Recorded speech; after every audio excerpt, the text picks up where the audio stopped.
Hello, everybody. So I wanted to jump on here really quick to talk about what's happening in Rincon in probably like half an hour. They're having a press conference to go over all of the things. I don't know if you guys can even hear me. Hopefully, you can. They're going over everything that is happening in terms of the legal fight, in terms of their findings, in terms of what is going on with the laws being continuously broken, and why are people concerned to begin with. So I wanted to just say I didn't get a chance to make it out there. It's about a 3 hour drive, and I'm actually kind of sick. I should actually be resting, but I wanted to take the time to talk to everybody about sort of how serious this is, because the details of that press conference are truly, truly appalling. I think that there's several violations of not just laws, but people's constitutional rights. Just recently, I also heard, I think it's Ramoncito, talking about how people are also being surveilled. People who are simply going there to protest, as is their right, are being recorded, and the community does not feel safe, and the mayor of the town is nowhere to be found. He does not respond to people's demands, he does not respond to people's calls. And so I'm actually really curious when he's up for reelection, because I'm willing to bet he's not going to get reelected.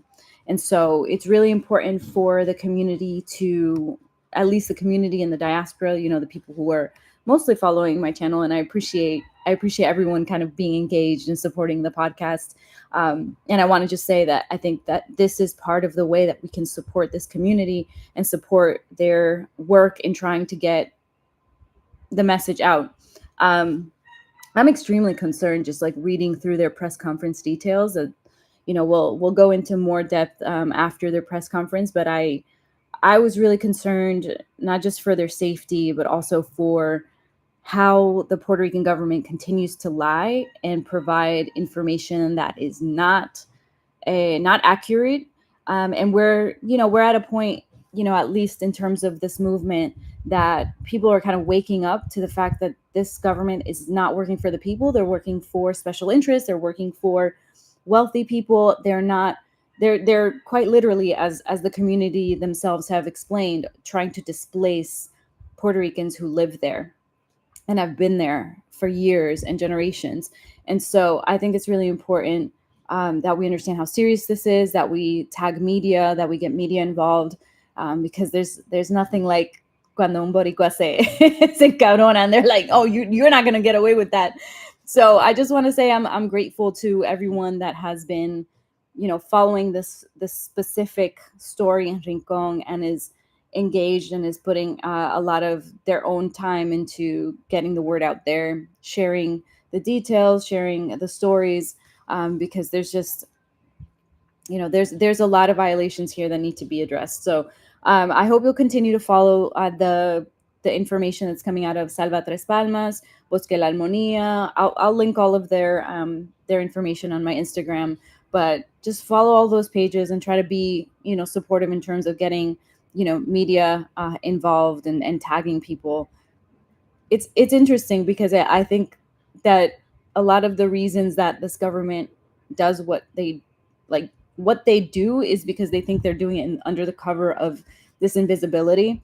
And when we, as concerned people, go in and we start calling them out from wherever we are, it puts such a spotlight on them. So in any case, I hope that you'll watch I'm going to try to go on their live if possible, but if not, I'll be sharing their live once they're going forward with the press conference. And again, there's a lot that we can do that we might not realize in the moment, but a lot of it is also understanding that I hear a lot of people talk about, oh, Puerto Ricans need to go out there, they need to be more engaged. And and I read those comments and I'm like, people are doing things here. They're actually quite it's quite wild just how much does get done with so little resources, and people being exhausted all the time. So I get the it's well intentioned, but I hope that people will stop writing those comments. I don't get a lot of them, but when I do get those comments, I'm like, but what are you doing? How are you getting involved? How are you organizing? And I know that, that might sound, I'm not pointing fingers. I'm more just like, hey, how are you going to get involved in this? Because so often we think that it's the people here that need to like rise up. And I'm going to tell you right now, there are people that are quite literally working very hard with little resources, with no pay. This podcast, for example, I'm not getting any funding for the work that I do. I have a merch store. I appreciate the people that support me through there. But it's important for people to know that a lot of us are doing this work without getting paid. And a lot of us are exhausted, and a lot of us are sick and working and trying to push forward these issues that are so important. So that being said, thank you all for being here. I thank you all for spending time on these issues, because I know also there is a lot going on in terms of ICE, in terms of the policies in the U.S. as well that are really affecting our communities. Like in North Carolina, I believe, is what I saw was like the latest that I shared on my stories this morning. There's also a lot going on in Puerto Rico in terms of the raids that are happening. Just yesterday, they were protesting, for example. And so in Rio Piedras, a pregnant woman who was simply trying to talk to the agent about the fact that, I guess they were trying to pick up the phone that had dropped.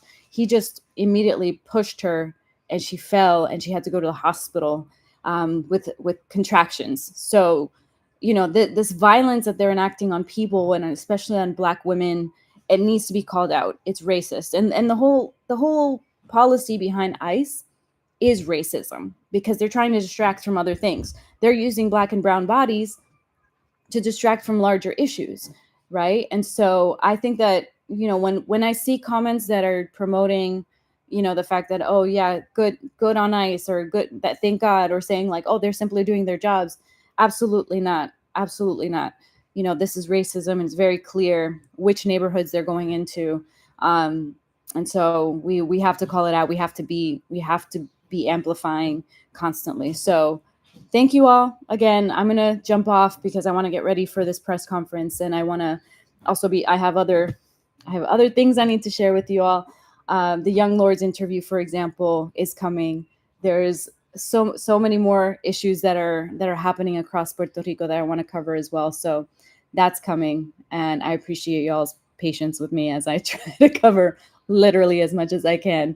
But there's other people that are doing amazing work. I just today I was looking at Carlos Berrios. I'll tag him as well, Vaquero, on Instagram. He's doing incredible work in terms of covering the surveillance of Puerto Rican activists, in terms of covering how the FBI is surveilling people, especially in I believe the East Side. And that's another piece of information that I think is important for us to be aware of as we go forward. So thank you again, and I will catch you guys on the other side.